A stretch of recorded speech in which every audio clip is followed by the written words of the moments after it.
1984 by George Orwell, Part 2, Chapter 3. "We can come here once again," said Julia. "It's generally safe to use any hideout twice, but not for another month or two, of course." As soon as she woke up, her demeanour had changed. She became alert and businesslike, put her clothes on, knotted the scarlet sash about her waist, and began arranging the details of the journey home. It seemed natural to leave this to her.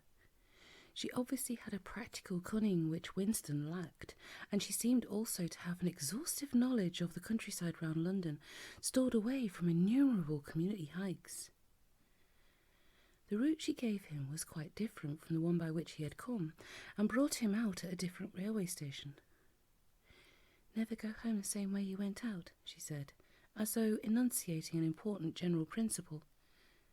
She would leave first, and Winston was to wait half an hour before following her. She had named a place where they could meet after work 4 evenings hence. It was a street in one of the poorer quarters, where there was an open market, which was generally crowded and noisy. She would be hanging about among the stalls, pretending to be in search of shoelaces or sewing thread. If she judged that the course was clear, she would blow her nose when he approached. Otherwise, he was to walk past her without recognition. But with luck, in the middle of the crowd, it would be safe to talk for a quarter of an hour and arrange another meeting.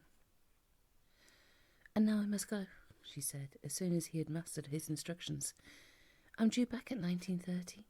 I've got to put in 2 hours for the Junior Anti-Sex League, handing out leaflets or something. Isn't it bloody? Give me a brush down, would you?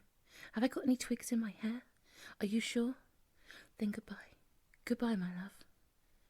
She flung herself into his arms, kissed him almost violently, and a moment later pushed away through the saplings and disappeared into the wood with very little noise. Even now he had not found out her surname or her address. However, it made no difference, for it was inconceivable that they could ever meet indoors or exchange any kind of written communication. As it happened, they never went back to the clearing in the wood. During the month of May, there was only one further occasion on which they actually succeeded in making love. That was in another hiding place known as Julia, the belfry of a ruinous church in an almost deserted stretch of country where an atomic bomb had fallen 30 years earlier. It was a good hiding place when you got there, but the getting there was very dangerous. For the rest, they could meet only in the streets, in a different place every evening, and never for more than half an hour at a time. In the street it was usually possible to talk, after a fashion.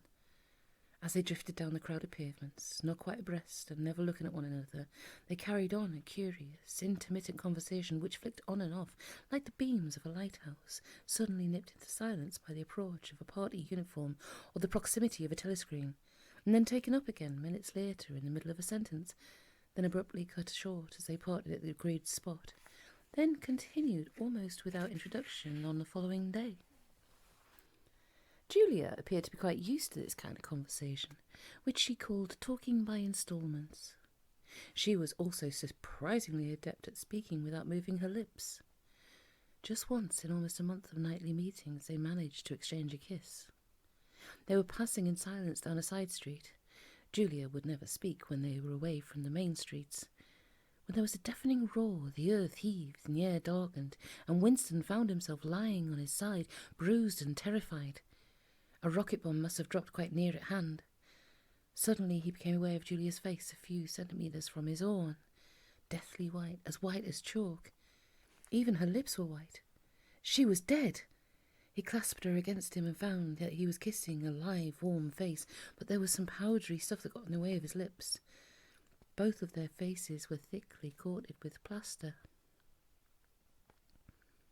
There were evenings when they reached their rendezvous and then had to walk past one another without a sign because a patrol had just come round the corner or a helicopter was hovering overhead. Even if it had been less dangerous, it would still have been difficult to find time to meet. Winston's working week was 60 hours. Julia's was even longer, and their free days varied according to the pressure of work and did not often coincide. Julia, in any case, seldom had an evening completely free. She spent an astonishing amount of time in attending lectures and demonstrations, distributing literature for the Anti-Sex League, preparing banners for Hate Week, making collections for the savings campaign, and such like activities. It paid, she said. It was camouflage. If you kept the small rules, you could break the big ones. She even induced Winston to mortgage yet another of his evenings by enrolling himself for the part-time munition work, which was done voluntarily by zealous party members. So one evening every week, Winston spent 4 hours of paralysing boredom screwing together small bits of metal, which were probably parts of bomb fuses, in a drafty, ill-lit workshop where the knocking of hammers mingled drearily with the music of the telescreens. When they met in the church tower, the gaps in their fragmentary conversation were filled up. It was a blazing afternoon. The air in the little square chamber above the bells was hot and stagnant, and smelt overpoweringly of pigeon dung. They sat talking for hours on the dusty, twig-littered floor, one or other of them getting up from time to time to cast a glance through the Alicets to make sure that no one was coming. Julia was 26 years old. She lived in a hostel with 30 other girls. "Always in the stink of women. How I hate women," she said parenthetically. And she worked, as he had guessed, on the novel-writing machines in the fiction department. She enjoyed her work, which consisted chiefly in running and servicing a powerful but tricky electric motor. She was not clever, but was fond of using her hands and felt at home with machinery. She could describe the whole process of composing a novel, from the general directive issued by the planning committee down to the final touching up by the rewrite squad. But she was not interested in the finished product. She didn't much care for reading, she said. Books were just a commodity that had to be produced, like dead jam or bootlaces. She had no memories of anything before the early 60s, and the only person she had ever known who had talked frequently of the days before the Revolution was a grandfather who had disappeared when she was 8. At school, she had been captain of the hockey team and had won the gymnastics trophy 2 years running. She had been a troop leader in the Spies and a branch secretary in the Youth League before joining the Junior Anti-Sex League. She had always borne an excellent character. She had even, an infallible mark of good reputation, been picked out to work in pornosec, the subsection of the fiction department, which turned out cheap pornography for distribution among the proles. It was nicknamed Muckhouse by the people who worked in it, she remarked. There she had remained for a year, helping to produce booklets in sealed packets with titles like Spanking Stories or One Night in a Girls' School, to be bought furtively by proletarian youths who were under the impression that they were buying something illegal. "What are these books like?" asked Winston curiously. "Oh, ghastly rubbish. They're boring, really. They only have 6 plots, but they swap them around a bit. Of course, I was only on the kaleidoscopes. I was never in the rewrite squad. I'm not literary, dear. Not even enough for that."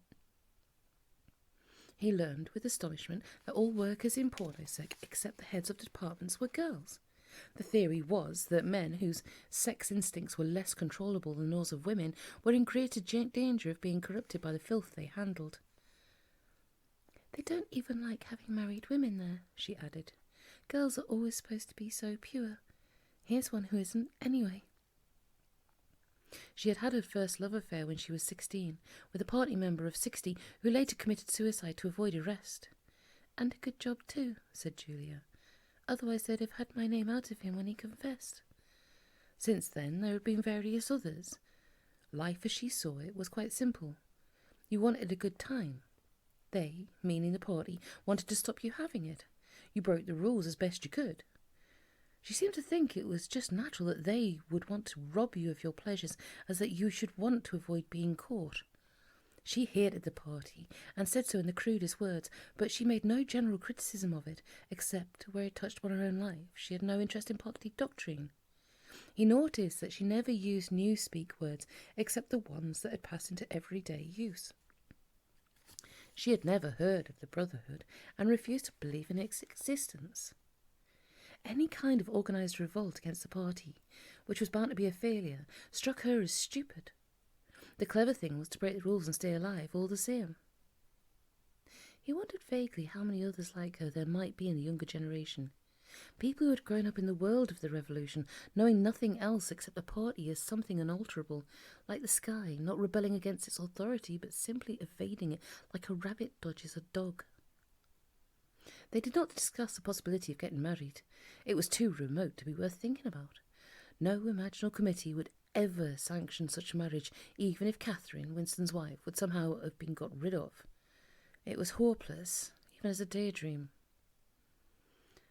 "What was she like, your wife?" said Julia. "She was... Do you know the Newspeak word good thinkful, meaning naturally orthodox, incapable of thinking a bad thought?" "No, I don't know the word. But I do know the person. The type of person, right enough." He began telling her the story of his married life, but curiously enough she appeared to know the essential parts of it already. She described it to him, almost as though she had seen or felt it, the stiffening of Catherine's body as soon as he touched her, the way in which she still seemed to be pushing him from her with all her strength, even when her arms were clasped tightly around him. With Julia, he felt no difficulty in talking about such things. Catherine, in any case, had long ceased to be a painful memory and became merely a distasteful one. "I could have stood it if it hadn't been for one thing," he said. He told her about the frigid little ceremony that Catherine had forced him to go through on the same night every week. She hated it, but nothing would make her stop doing it. She used to call it, but you'll never guess. "Our duty to the party," said Julia promptly. "How do you know that?" "I've been at school too, dear. Sex talks once a month for the over-16s. And in the youth movement. They rub it into you for years. I dare say it works in a lot of cases, but of course you can never tell. People are such hypocrites." She began to enlarge upon the subject. With Julia, everything came back to her own sexuality. As soon as this was touched upon in any way, she was capable of great acuteness. Unlike Winston, she had grasped the inner meaning of the party's sexual puritanism. It was not merely that sex instinct created a world of its own which was outside the party's control, and which therefore had to be destroyed if possible. What was more important was that sexual privation induced hysteria, which was desirable because it could be transformed into war fever and leader worship. The way she put it was, "When you make love, you're using up energy, and afterwards you feel happy and don't give a damn for anything. They can't bear you to feel like that. They want you to be bursting with energy all the time. All this marching up and down and cheering and waving flags is simply sex gone sour. If you're happy inside yourself, why should you get excited about Big Brother and the 3-year plans and the 2 minutes hate and all the rest of their bloody rot?" That was very true, he thought. There was a direct, intimate connection between chastity and political orthodoxy. For how could the fear, the hatred, and the lunatic credulity which a party needed in its members to be kept at the right pitch, except by bottling down some powerful instinct and using it as a driving force? The sex impulse was dangerous to the party, and the party had turned it to account. They had played a similar trick with the instinct of parenthood. The family could not actually be abolished, and indeed people were encouraged to be fond of their children, in almost the old-fashioned way. The children, on the other hand, were systematically turned against their parents and taught to spy on them and report their deviations. The family had become, in effect, an extension of the thought police. It was a device by means of which everyone could be surrounded night and day by informers who knew them intimately. Abruptly, his mind went back to Catherine. Catherine would unquestionably have denounced him to the thought police if she had not happened to be too stupid to detect the unorthodoxy of his opinions. But what really recalled her to him at this moment was the stifling heat of the afternoon, which had brought the sweat out on his forehead. He began telling Julia of something that happened, or rather had failed to happen, on another sweltering summer afternoon 11 years ago. It was 3 or 4 months after they were married. They had lost their way on a community hike somewhere in Kent. They had only lagged behind the others for a couple of minutes, but they took a wrong turning and presently found themselves pulled up short by the edge of an old chalk quarry. It was a sheer drop of 10 or 20 metres, with boulders at the bottom. There was nobody of whom they could ask the way. As soon as she realised they were lost, Catherine became very uneasy. To be away from the noisy mob of hikers, even for a moment, gave her a feeling of wrongdoing. She wanted to hurry back the way they had come, but start searching in the other direction. But at this moment Winston noticed some tufts of loosestrife growing through the cats of the cliff behind them.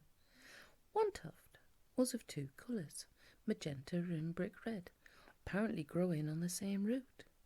He had never seen anything of the kind before, and he called to Catherine to come and look at it. "Look, Catherine, look at these flowers. The clump down near the bottom. Do you see they're two different colours?" She had already turned to go, but she did rather fretfully come back for a moment. She even leaned out over the cliff face to see where he was pointing. He was standing a little behind her, and he put his hand on her waist to steady her. At this moment it suddenly occurred to him how completely alone they were. There was not a single human creature anywhere, not a leaf stirring, not even a bird awake. In a place like this, the danger that there would be a hidden microphone was very small, and even if there was a microphone, it would only pick up sounds. It was the hottest, sleepiest hour of the afternoon. The sun blazed down upon them, the sweat tickled his face, and the thought struck him. "Why didn't you give her a good shove?" said Julia. "I would have." "Yes, dear, you would have.